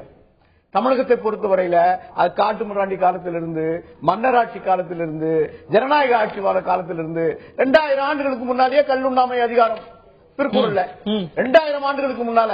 அதனால இந்த மதுவிலக்கு சமூகத்துக்கு அவசியம், இதை எதிர்க்கணும், ஒழிக்கணுங்கிற கொள்கைன்றது இன்னைக்கு இல்ல. இது 2000 ஆண்டு காலமா தமிழகத்திலும் தேசத்திலும் பேசப்படுற கொள்கை. சாத்தியப்படாதுங்கிறீங்களா? சாத்தியப்படுறது இல்ல. அது ஒரு சமூக கொள்கை, சமூக ஒழுக்கம், சமூகத்தை வந்து சீர்படுத்துற கொள்கை. அதுல யாரு இதுக்கு இவ்வளவு பெரிய வரலாறு இருக்குன்னு சொல்றேன். இதுக்கு ஏதோ இன்றைக்கு இருக்கிற அண்ணா திராவிட முன்னேற்ற கழக அரசு தான் பொறுப்பு அப்படி இருங்க. நான் சொல்றேன், இன்றைக்கு வந்து அண்ணா திராவிட முன்னேற்ற கழக அரசு இதை வந்து டாஸ்மாக்னு ஆக்கி வெளிப்படைத்தன்மையை கொண்டு வந்து தனிநபர் அல்லது சில குழுக்கள் சம்பாதிட்டு இருந்த கோடிக்கணக்கான பணத்தை அரசாங்கத்துக்கே வருவாய் கொண்டு வர்றதுக்கு ஒரு திட்டம் போட்டு அதை நடைமுறைப்படுத்தியது ஒரு வருவாய் மாடலா பார்க்கிறீங்க. நான் சொல்றீங்க இல்ல சார், நீங்க நம்ம எல்லாருமே ஒரு பொதுக்கூட்டத்தில் இல்ல ஒரு விவாதத்தில் இருக்கோம். உங்கள்கிட்ட தான் கேட்கிறேன், சந்தேகம் வருது கேட்கிறேன், கேளுங்க. எஸ், இப்ப இன்னைக்கு வந்து அரசாங்கத்துடைய கொள்கை என்ன? மதுவை கட்டுப்படுத்துவது, மதுவை ஒழிப்பது. டைரக்டிவ் பிரின்சிபல்ஸ்ல இல்லையா? இன்னைக்கு வந்து WHO என்ன சொல்லுது? மது கட்டுப்படுத்தப்படணும் அப்படிங்கிறது உலகளாவிய பேச்சு கொள்கை இல்ல. அது எந்த இன்னைக்கு இல்ல, ஆயிரக்கணக்கான அது அமல்படுத்த நீங்க என்ன செஞ்சிருக்கீங்க? ராஜாஜி காலத்துல சாத்தியமாச்சு, அண்ணாதுரை காலத்துல சாத்தியமாச்சு. திரு கருணாநிதி அவர்கள் திருப்பி வேற ஒரு முடிவு எடுத்த போது ராஜாஜி என்ன நிலைப்பாடு எடுத்தார்? எம்ஜிஆர் நிலைப்பாடு எடுத்தார். இப்ப நான் சொல்றேன், ராஜாஜி காலத்திலையும் சாத்தியம் இல்ல, பெருந்தலைவர் காமராஜர் காலத்திலையும் சாத்தியம் இல்ல. பர்மிட் சிஸ்டம் இருந்தது, கோட்டா சிஸ்டம் இருந்தது. பர்மிட் சிஸ்டம் இல்லன்னு சொல்ல முடியுமா? பரவலாயிட்டு வருது.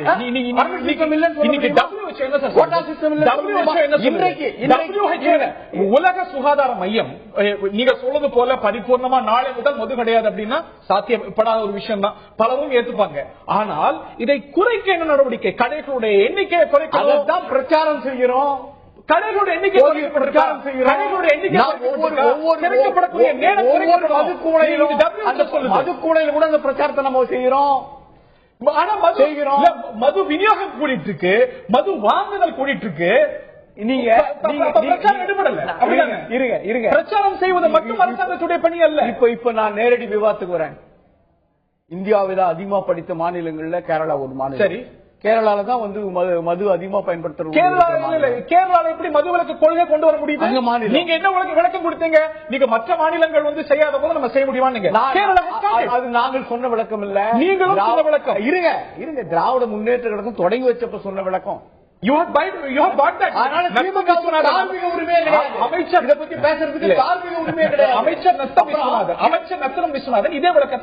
முழுக்க பேச விட மாட்டோம். இன்னைக்கு நீங்க சொல்றீங்கல்ல, இப்போ கடந்த வாரம் எந்த மாநிலத்தில் இதுவரையிலும் மதுவிலக்கு வந்து முழுமையாக அமல்படுத்தப்பட்டு வந்ததோ, மது கடைகளே இல்லாமல் இருந்ததோ, அந்த மாநிலத்தில் குஜராத்ல தலைநகர்ல கடந்த வாரம் ஒரு தொழிலகம் உருவாகுது.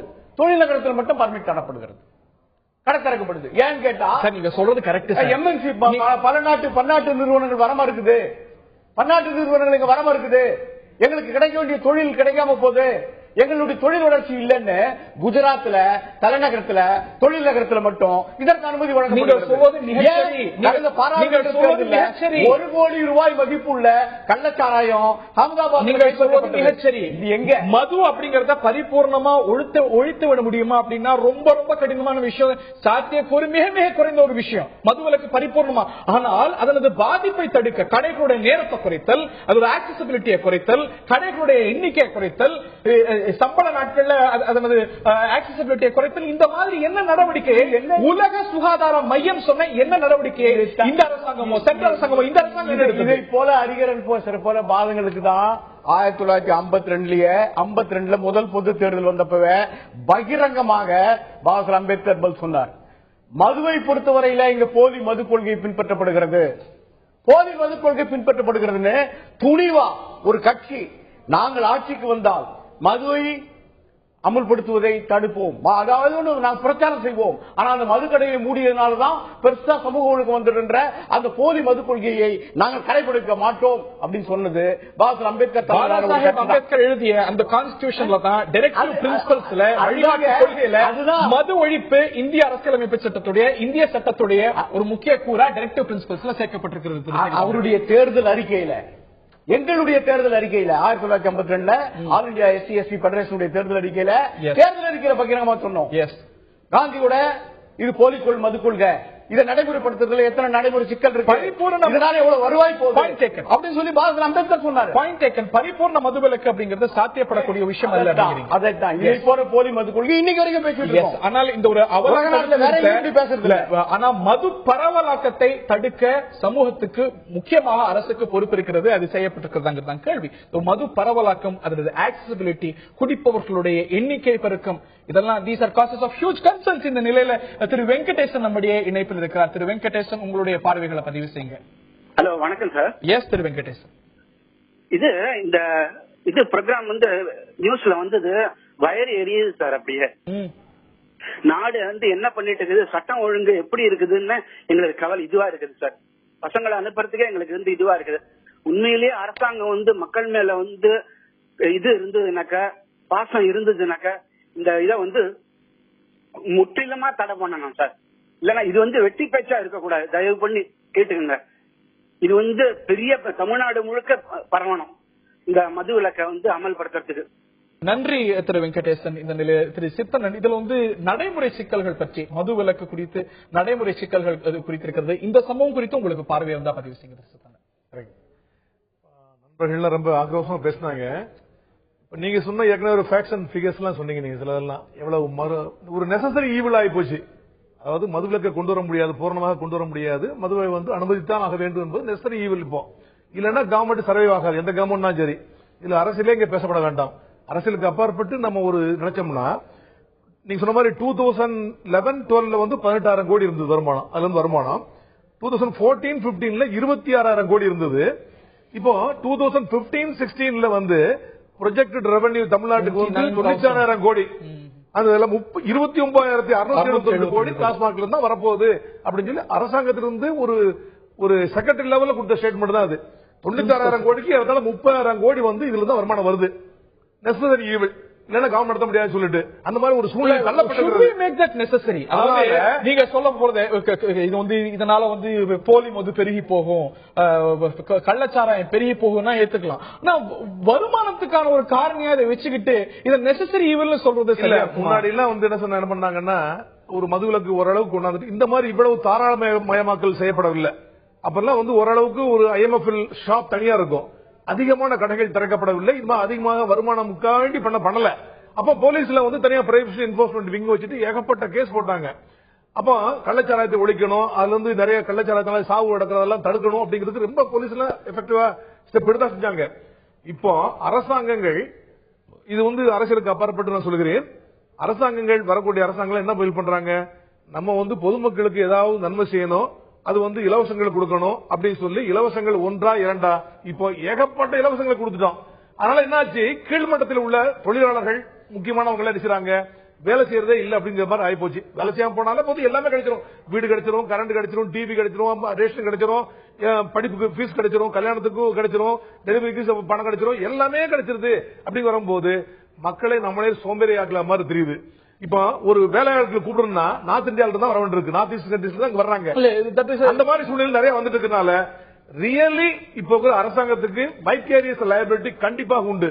வெறும் இந்த ஒரு 5 பேர் குற்றவாளிகள் மட்டும்தான் இவங்களால கிட்டு போச்சுன்னு சொல்றதை விட சமூகத்து மேலேயும் ஒரு குறை இருக்கிறது, வரக்கூடிய சக்சஸ் அரசாங்கத்தின் மேலேயும் ஒரு வைக்கேரியஸ் லயபிலிட்டி கண்டிப்பா இருக்குது. எனக்கு இதை குறைச்சுதான் ஆகணும், இதுக்காக வேண்டி வருமானம் போயிடும் இல்ல கள்ளச்சாராயம் வந்துரும் அப்படிங்கிற ஒரு போர்வை எடுத்துக்கிட்டு இல்ல பண்ணாம எஃபெக்டிவா கண்டிப்பா பண்ணிதான் ஆகணும். திரு தமிழரசன் ரொம்ப சுருக்கமாக சொல்றேன், இந்த அரசு வெளிப்படைத்தன்மையோட, அதாவது இது கடந்த காலங்களில் வந்து அரசாங்க டாஸ்மாக்னு ஒரு நிறுவனம் இல்ல, அப்போ வந்து குறைந்த கடைகள் இருந்ததுன்னா தனிநபர் கடைகள், அந்த தனிநபர் கடைகள் ஒரு சிண்டிகேட் மாதிரி வச்சுக்கிட்டு இன்னும் கடை வராம இருப்பாங்க, ஒரு கணக்கை சொல்லுவாங்க. ஆனால் இன்றைக்கு அரசாங்கம் வெளிப்படைத்தன்மையோடு அதனுடைய வருவாய் 25,000 கோடி வந்துருது அப்படின்னு வெளிப்படையா சொல்றதுனால ஆஹா பரவி போச்சுன்னு. ஆனா என்ன நடந்திருக்கும் இது இல்லாம இருந்தா, அரசாங்கம் தனி நபர்களுக்கு, தனிநபர் சாராய வியாபாரிகளுக்கு அந்த வருமானம் போயிருக்கும். வெறும் இந்த ரெவென்யூ மாடல் மட்டுமே சொல்ல மது பிரயோகம், மது பழக்கம் கூடி வருவதை உறுதி செய்யும். அது வந்து ஒரு சமூக ஒழுக்கங்க, அது ஒரு சமூக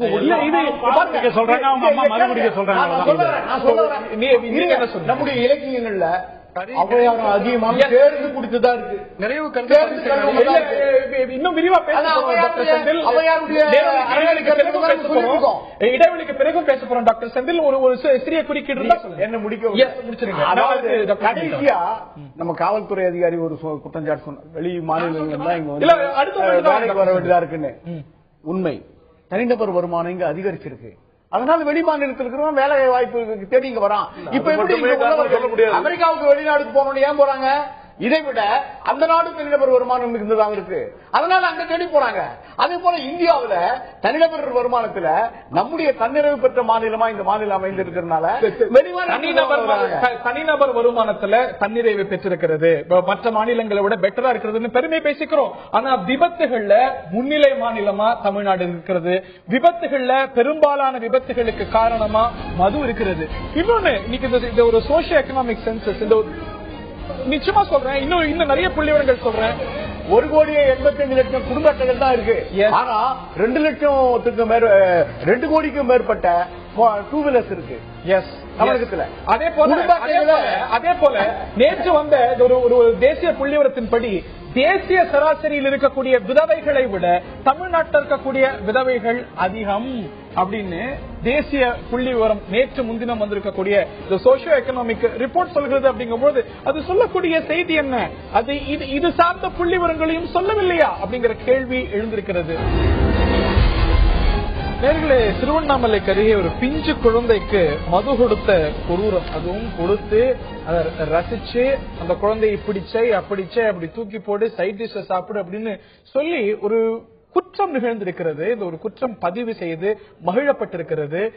நிச்சயமாக இது பல அதிர்ச்சிகரமான கேள்விகளை எழுப்பியிருக்கின்றன. இந்த ஒரு அவலம் தொடரக்கூடாது, இது போன்ற எந்த அவலமும் நடக்கக்கூடாது. இந்த அவலத்துக்கு காரணம் யார்? வெறும் அந்த தனி நபர்களா, வெறும் அந்த கொரூரர்களா, இல்ல இந்த ஒரு சமூகம் அதை தாண்டி அரசா யார் பொறுப்பேற்க வேண்டியதுங்கிற கேள்விகள் எழுந்திருக்கின்றன. நேர்களும் தங்களுடைய பார்வைகளோடு காத்துக் கொண்டிருக்கிறார்கள். இதுக்கு பிறகு டாக்டர் செந்தில் அவர்கள்ட்ட சில கேள்விகளை கேட்க இருக்கின்றேன். பாட்டாளி மக்கள் கட்சியை சேர்ந்த திரு செந்தில் அவர்களும் இணைந்திருக்கிறார். அதற்கு முன்பாக ஒரு நேர் நம்முடைய இணைந்திருக்கிறார், ஒரு சகோதரி நம்முடைய இணைந்திருக்கிறார். சகோதரி, உங்களுடைய பேர் பதிவு செய்யுங்க, உங்களுடைய கருத்துக்களையும் பதிவு செய்யுங்க. சாந்தி அப்படிங்கிற ஒரு நேர் இணைஞ்சிருக்கிறாங்க. சாந்தி, உங்களுடைய கருத்துக்களை பதிவு செய்யுங்க. சார் வணக்கம். சார் வணக்கம் சார், என்னோட பேர் சாந்தி, நான் ஆவடியில இருந்து பேசுறேன். உங்களோட கருத்துக்கள்மா?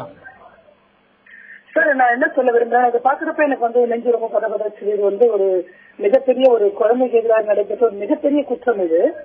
ரெண்டாவது நான் என்ன சொல்றேன்னு சொன்னா, இதை அரசியல் அனைவருக்கும் வணக்கம். அரசியல் தலைவர்கள் நான் என்ன சொல்றேன்னா, இதை நீங்க ஒரு பொதுமக்களா இருந்து பாருங்க, அரசியலுக்குள்ள இருந்து பாக்காதீங்க. இன்னும் மற்றபடி என்ன சொல்றதுன்னு சொன்னா, இந்த மாதிரி ஒரு நிகழ்ச்சி தமிழ்நாட்டுல நடக்குதுன்னு நினைக்கிறப்போ அது ரொம்ப எப்படி சொல்றது, ஒரு ரொம்ப கேவலமான ஒரு இதுவா இருக்குது. நிச்சயமாக இந்த ஒரு கொடூரம் தொடரக்கூடாது. நம்ம எல்லாரையும் பதபதைக்க வைக்கக்கூடிய ஒரு விஷயம். இந்த அளவுக்கு ஒரு குழந்தைக்கு கொடுப்பதை பதிவு செய்வதை பெருமையா நினைக்கக்கூடிய மனோபாவம் இருக்கிறதா அப்படின்னா நிச்சயமாக அது அதிர்ச்சிகரமான பல இன்டர்பிரிட்டேஷன்ஸ் நமக்கு கொடுக்கின்றன. இதற்கான காரணம் என்ன? அவ்வளவு இன்னைக்கெல்லாம் மது குடிக்கிறதே வெக்கப்பட்டு குடித்த காலம் போய் ஒரு குழந்தைக்கு கொடுப்பதை ஒரு பதிவு செய்யக்கூடிய, அதை பார்த்து மகிழக்கூடிய ஒரு நிலை வந்து விட்டதாங்கிற கேள்விகள் எழுந்திருக்கின்றன. டாக்டர் செந்தில் அவர்கள்ட்ட கேட்க இருக்கிறது, இதுக்கு சமூகம் பொறுப்பு, அரசு பதில் சொல்லணும், இந்த ஒரு குற்றச்சாட்டை தொடர்ந்து வைத்திருக்கிறீங்க. ஆனா நிச்சயமாக இது ஒரு தனி மனித ஒழுக்கம் சார்ந்த ஒரு விஷயம் தானே. இன்னைக்கு மது வேண்டாம், மது கூடாதுங்கிற கொள்கை கொண்டிருக்கக்கூடிய எவ்வளவு இயக்கங்களால் அந்த ஒரு கட்டுப்பாட்டை தங்களுடைய தொண்டர்கள் மத்தியில் கொண்டு வர முடிந்திருக்கிறதுங்கிற கேள்வி இயல்பாகவே எழுகிறது. இன்னைக்கு தமிழ்நாட்டில் மது குடிப்பவர்களுடைய எண்ணிக்கை நிச்சயமாக பெருகி கொண்டு வருகிறது. No looking away from the facts. ஆனாலும் கூட குடிக்காதவர்களும் இருக்கிறாங்க. இது ஒரு தனி மனித ஒழுக்கம் சார்ந்த விஷயம், அதுவும் அணுகப்பட வேண்டும். வெறும் அரசு சமூகம் அப்படின்னு மட்டும் நம்ம குற்றம் சாட்டிட முடியுமா? ரெண்டு கருத்துக்கள் சொல்ல விரும்புகிறேன். முதல் கருத்து, உங்களுடைய பதிலுக்கு முன்னால முக்கியமான கருத்து, ஆயிரம் ஆண்டுகளாக மது இருக்கிறது, அதை தடுக்கவே முடியாது என்ற கருத்து முன்வைக்கப்படுகிறது. ஆயிரம் ஆண்டுகளாக கொலை இருக்கிறது, கொள்ளை இருக்கிறது, கற்பழிப்பு இருக்கிறது. பொறுப்புள்ள அரசாங்கம் அதையெல்லாம் தடுக்க வேண்டுமே தவிர இதெல்லாம் என்னைக்குமே தடுக்க முடியாதுங்க. நாங்க டோக்கன் போட்டு கொலை செய்ய சொல்ல போறோம், வருமானம் கிடைக்கும் அரசாங்கம் நினைச்சா எவ்வளவு அபத்தமோ அவ்வளவு அபத்தமான ஒரு வாதம். இரண்டாவது சொல்லப்படுவது, தமிழ்நாட்டை சுற்றிருக்க மாநிலம் எரிந்து கொண்டிருக்கிறது, கற்பூரம் போல தமிழ்நாடு இருக்குன்னு சொல்றாங்க. சுற்றில எல்லா வீடும் எரியுது, என் வீடு எரிய போது என் பொண்டாட்டியும் பிள்ளையும் உள்ள தூக்கி போட்டு நானே பத்த வச்சுட்டா எவ்வளவு அபத்தமோ அவ்வளவு அபத்தம் தமிழக அரசின் செயல். அதுல மூன்றாவது முக்கியமான கருத்துங்க, அந்த சகோதரி சாந்தி வருத்தப்பட்டாங்க. வெங்கடேசன் உணர்ச்சி பூர்வமாக வருத்தப்பட்டார் அந்த குழந்தைய பார்த்து. எல்லாரும் நினைச்சுங்க, ஒரு நிமிஷம் நினைச்சு பாருங்க, அந்த குழந்தையோட தாயார் குழந்தையை மார்பிலிருந்து பேய்த்து விட்டு, பால் மனம் மாறாத குழந்தையை ஊரிலே விட்டு விட்டு வட சென்னையில கறி அள்ளி கொண்டிருக்கிறாளே, சாலை போட்டுக் கொண்டிருக்கிறாளே, கூலி தொழில் செய்கிறாளே, அந்த தாய் இந்த வீடியோவை பார்த்தா எவ்வளவு வேதனைப்படுவா. இன்றைக்கு வட தமிழ்நாட்டு நிலையும் தமிழ்நாட்டில் பெரும்பாலும் பல மாவட்ட நிலைமை அதுதான். தன்னுடைய குழந்தையை, பிறந்த குழந்தையை வானத்தை காட்டி நிலாவை காட்டி சோறு ஊட்ட வேண்டிய ஒரு தாய் கறி அள்ளி கொண்டும் சாலையை போட்டுக் கொண்டும் தெருவிலே படுத்து தூங்கி சோத்துக்கு கஷ்டப்படுகிறாளே, யார் பதில் சொல்ல? சமுதாயம் பதில் சொல்லணுமா, தனியார் பதில் சொல்லணுமா? இன்னைக்கு தமிழ்நாட்டில் ஒரு நெக்ஸஸ் இருக்குது. தமிழ்நாட்டில் தென் மாவட்டத்தில் ராமநாதபுரம், வட மாவட்டத்தில் தர்மபுரி, திருவண்ணாமலை, அரியலூர், பெரம்பலூர், விழுப்புரம் எல்லாமே கல்வியில் பின்தங்கியவை. தனிநபர் வருமானத்தில் மிக பின்தங்கியவை. 16,000 ரூபாய் வருமானம். நீங்க கன்னியாகுமரியில் 80,000 ரூபாய், கோயம்புத்தூர் 80,000 ரூபாய், திருவள்ளூர் 80,000 ரூபாய், இதெல்லாம் சேர்ந்து ஆவரேஜ் போட்டுதான் தமிழ்நாடு நல்ல வருமானம். இப்படி வருமானத்தில் பின்தங்கி இந்த மாவட்டங்கள் தான் தமிழ்நாட்டில் கல்வியில மிக பின்தங்கிய 5 மாவட்டங்கள். இதே 5 மாவட்டங்கள் தான் மதுவில முதல் மாவட்டங்கள். இது ஒரு சமூக அவலம். மோசமான அரசாங்கங்கள், சமூகத்தை ஒழுங்காக நடத்த தெரியாத அரசாங்கம், நடத்த தெரியாத மக்களை பற்றி கவலைப்படாத அரசாங்கங்கள். இந்த மாவட்டங்களில் வேலை வாய்ப்பு இல்லை, வறட்சி இருக்கிறது. வறட்சியை எப்படி போக்குவது என்று கோடிக்கணக்கான ரூபாய்களை அங்கு முதலீடு செய்து நிலத்தடி நீரை பாதுகாக்க தவறிய அரசாங்கங்கள். இது மாதிரி மோசமான அரசாங்கம் உலகத்திலே இருக்கக்கூடாது. இந்த அரசாங்கம் சமூக அவலத்துக்கும் இந்த தமிழ்நாட்டின் மோசமான நிலைக்கான ஒரு சிறிய உதாரணம். இது ஒரு உதாரணங்க. இது மாதிரி நூற்றுக்கணக்கான ஆயிரக்கணக்கான குழந்தைகளுக்கு மது புகட்டப்படலாம். குழந்தைகளை விட்டு தாய்மார்கள் சொல்றேன், இந்த வேதனைக்கு நீங்கள் கேள்வி கேட்க வேண்டும் இந்த அரசாங்கத்தை என்று சொல்லிக்கொள்ள விரும்புகிறேன். திரு தமிழரசன், உங்களுடைய பதில். பாட்டாளி மக்கள் கட்சி தோழர் முன்னாள் நாடாளுமன்ற உறுப்பினர் டாக்டர் செந்தில் இந்த கருத்துக்களை முன்வைக்கிறார். அவர் நான் கேட்கறது, இது இந்தியனா, ஒரு தமிழனா இல்ல, இந்தியனா, ஒரு தேசிய கொள்கையா மதுவிலக்கை அமல்படுத்தணும் அப்படின்னு வலியுறுத்தி இதுவரையில பாட்டாளி மக்கள் கட்சி அப்படிப்பட்ட ஒரு இதை முன் வச்சிருக்கா? கிட்டத்தட்ட 9 ஆண்டு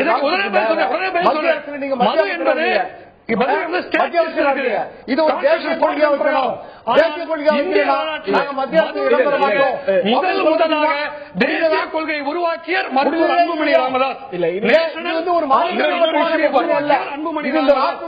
இன்னொரு விஷயம் பார்க்கணும் திரு தமிழரசன். டைரக்டிவ் பிரின்சிபல்ஸ்ல மது கொள்கை, மது இருக்கக்கூடாதுங்கிற கொள்கையை வைக்கக்கூடிய அரசியலமைப்பு சட்டம் தான் மதுவை மாநிலங்களுடைய பட்டியலில் வைக்குது. இன்னைக்கு எந்த மாநிலமும் மது விலக்கை கொண்டு வருவதற்கு எந்த தடையும் இல்லை. எந்தெந்த அண்டை மாநிலத்துல இது இருக்குன்னு சொன்னீங்களோ அதுல ஒரு அண்டை மாநிலம் மது விலக்கை கொண்டு வந்துருச்சு, தன்னுடைய கொள்கையா கொண்டு வந்துருச்சு. நீங்க மது காலங்காலமா இருந்ததுன்னு சொன்னீங்க. இதே தமிழ்நாட்டுல மது விலக்கு கடுமையா இருந்த காலகட்டம் உண்டு. திருப்பி நான் கேட்கிற கேள்வி, இன்றைக்கு அது இப்ப நடைமுறைப்படுத்த முடியாத ஒரு கொள்கையா 29 மாநிலத்தில் வந்துடுது. அதான் சொன்னேன், இதை ஒரு தேசிய கொள்கையா அரசியல் சட்டத்தில் ஒரு திருத்தம் கொண்டு வாங்க. ஒரு தனிநபர் தீர்மானத்தை நாளைக்கு டாக்டர் அன்புமணி கொண்டு போட்டோமே,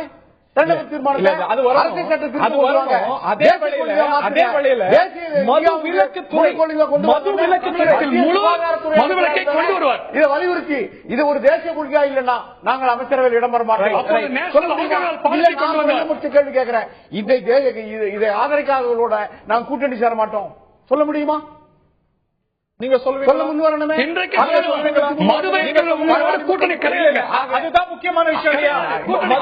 தேசிய கொள்கையாக ஏற்றுக்கொள்ளக்கூடிய இயக்கத்துக்கு தான் நீங்க கூட்டணி. ஆக பாட்டாளி மக்கள் கட்சிக்கு அதுல இரட்டை நடைமுறை செயல்பாடு இருக்கு. அதைத்தான் நான் சொல்ல வரேன். நீங்கள் அதுல இரட்டை தமிழகத்திற்கு 5 மாவட்டங்கள் பீகார் போல இருப்பதற்கான காரணத்தை சொல்லுங்கள் டாக்டர் தமிழரசன். இதனால தமிழகத்தில் 5 மாவட்டங்கள் பீகார் போல பின்தங்கி இருந்ததற்கான காரணத்தை சொல்லுங்கள்.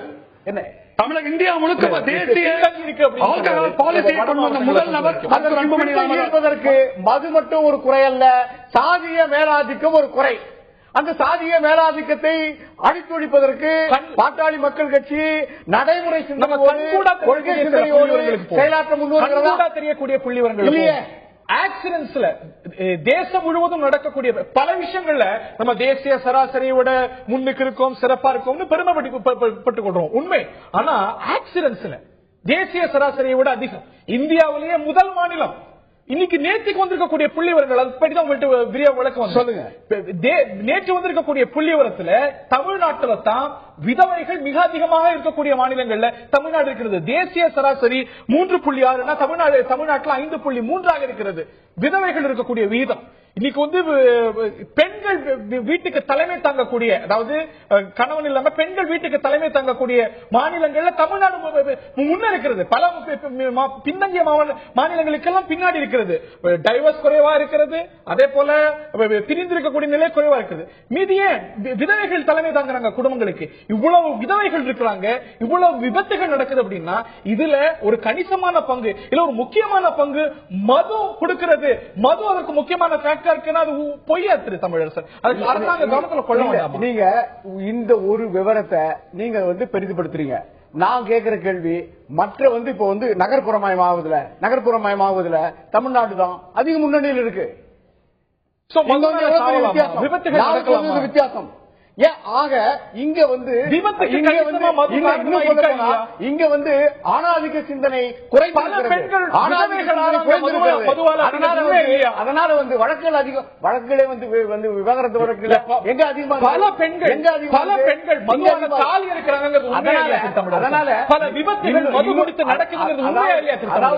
அதாவது ராஜஸ்தான்ல குழந்தை திருமணம் இருக்குங்க.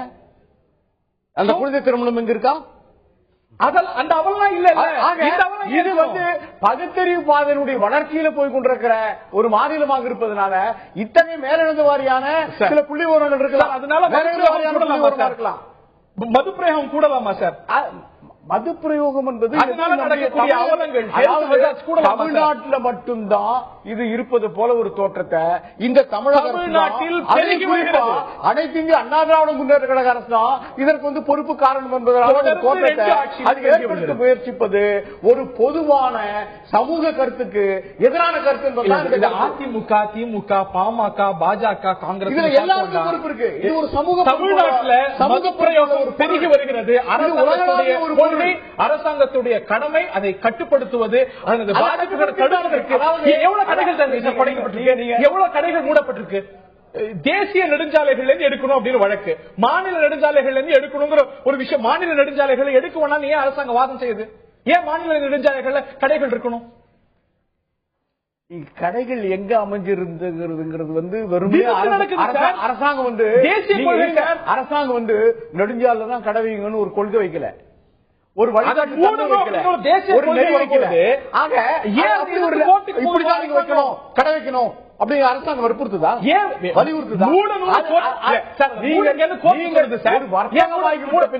ஒரு வர்த்தகமாகிவிட்ட பின்னால அந்த வர்த்தகம் எந்த இடத்துல கோயில் இருக்கிற, பள்ளிக்கூடம் இருக்கிற, கல்லூரி இருக்கிற, வழிபாட்டு தலங்கள் இருக்கிற, இதை போன்ற பகுதிகளை தவிர பிற பகுதிகளில் இருக்கலாம்ன்றதுதான் அதான் சட்டம். மாநில நெடுஞ்சாலைகள்ல இருக்கக்கூடாதுன்னு கோர்ட்டு சொன்னா ஏன் சார் கேட்க கூடாது? நம்ம கோர்ட்டு சொல்லுது சார்.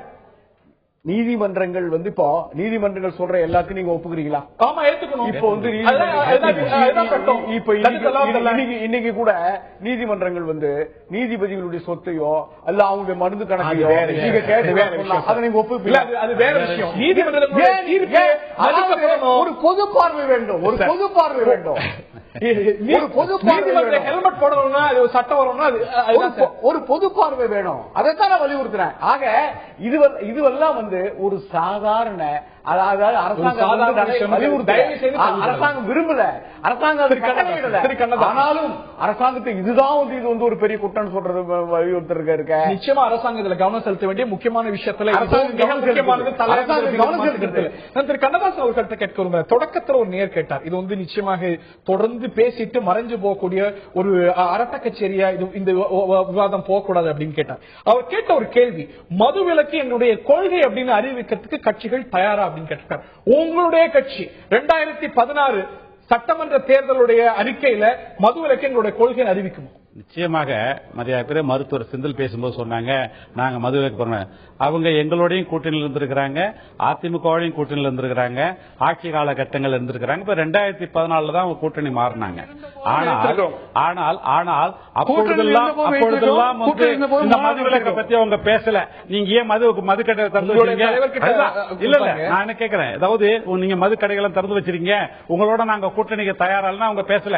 திடீர் ஞானோதயமா வந்திருக்குது அவங்களுக்கு 2014 2016 முன்னெடுத்து பேசிட்டு இருக்கிறாங்க. அது எந்த அளவுக்கு நிச்சயமாக யார் பூரண மதுவிலக்கு கொண்டாந்தாலும் அது இந்த சமுதாயத்திற்கு நல்லது, தமிழகத்துக்கு நல்லது என்ற கருத்துல மாறுபாடு கிடையாது.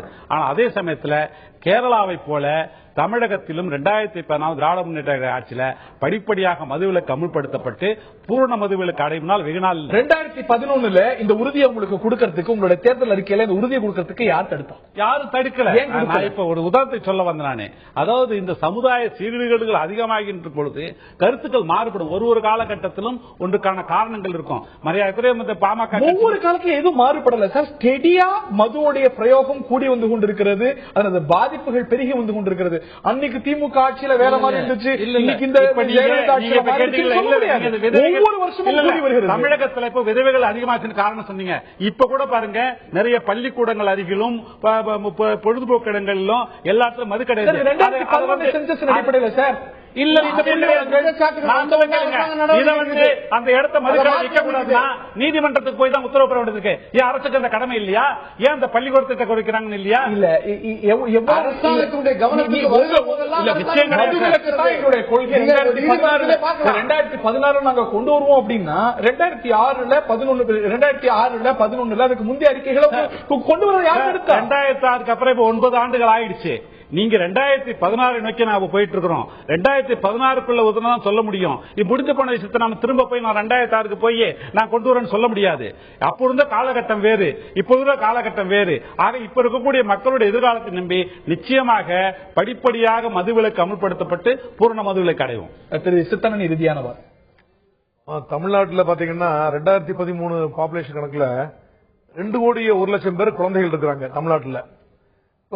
தமிழ்நாட்டுல ஒரு கடந்த 10 வருடங்களாக 2004 இருந்து 2013 வரைக்கும் பார்த்தோம்னா 23,400க்கு மேல ஜுவனைல் டெலிக்வன்ஸ் மட்டும் அரெஸ்ட் பண்ணிருக்காங்க.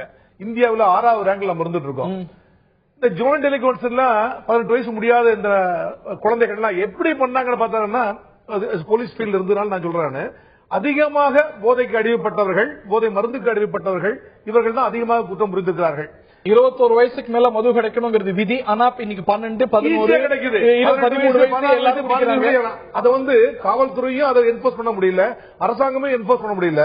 அகில இந்தியா லெவல்ல பாத்தீங்கன்னா இப்போ 2001 399 ரேப் கேஸ் நடந்தது.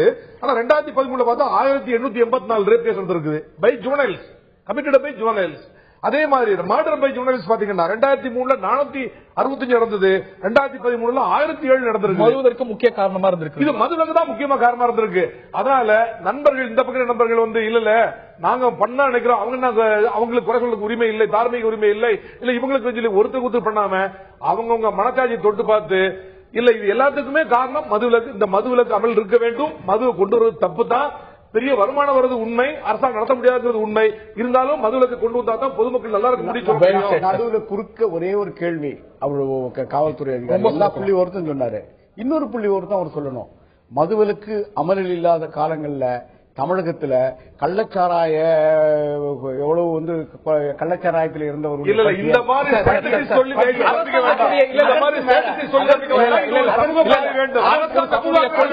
இந்திய அரசியலமைப்பு சட்டத்துடைய கொள்கை கள்ளச்சாராயத்தை ஒழிப்பது மட்டுமல்ல, எந்த சாராயத்தையும் எதிர்ப்பது,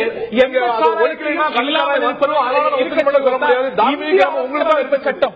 இந்திய அரசியலமைப்பு சட்டம் வழிகாட்டு கொள்கையில அரசாங்கத்துக்கு கொடுத்திருக்கக்கூடிய வழிகாட்டு நெறி, அதை பின்பற்ற வேண்டியது அரசாங்கத்துடைய பொறுப்பு, தனி மனிதர்களுடைய பொறுப்பு, சமூகத்துடைய பொறுப்பு. இதில் யாருக்கும் மாற்றுக்கருத்திருக்க முடியாது. இந்த திருவண்ணாமலையில் நடந்திருக்கக்கூடிய ஒரு சம்பவம், மதுக்கு பல கோர முகங்கள் இருக்கிறது. மதுவினால் ஏற்படக்கூடிய குற்றங்கள், அதிகரிக்கக்கூடிய குற்றங்கள் ஏராளம். ஆனா மது குடிச்சதே ஒரு அவமானமா கருதிய காலமெல்லாம் போய் நீங்க மது குடிப்பதோடு மட்டுமல்லாம ஒரு பிஞ்சு குழந்தைக்கு மது ஊட்டி அதை பார்த்து ரசிச்சு வீடியோ எடுக்கக்கூடிய ஒரு அவலம் நிச்சயமாக சகித்துக் கொள்ளக்கூடியது அல்ல. நாம் எல்லாரும் இதற்கான பொறுப்பை ஏற்று இந்த ஒரு அவலம் வேற யாருக்கும் நடக்காம இந்த அவலத்தை இந்த சமூகத்திலிருந்து, இந்த மாநிலத்திலிருந்து, இந்த நாட்டிலிருந்து நீக்குவதற்கான பொறுப்பு தனி மனிதர்களுக்கு மட்டுமல்ல, சமூகத்துக்கு மட்டுமல்ல, முக்கியமாக அரசாங்கத்துக்கும் இருக்கிறது. நேர்களே, இந்த நிகழ்ச்சியில் பங்கு பெற்ற திரு கண்ணதாசன், திரு சித்தன், திரு சேக்கு தமிழரசன், டாக்டர் செந்தில் மற்றும் பார்த்த நேர்களுக்கு நன்றிகள் தெரிவித்து விடைபெறுகின்றோம். இது போன்ற சம்பவங்கள், இது போன்ற ஒரு கொடூரங்கள் நடக்கக்கூடாது. அதை உறுதி செய்ய அனைவரும் உறுதியேற்போம். நன்றி, வணக்கம்.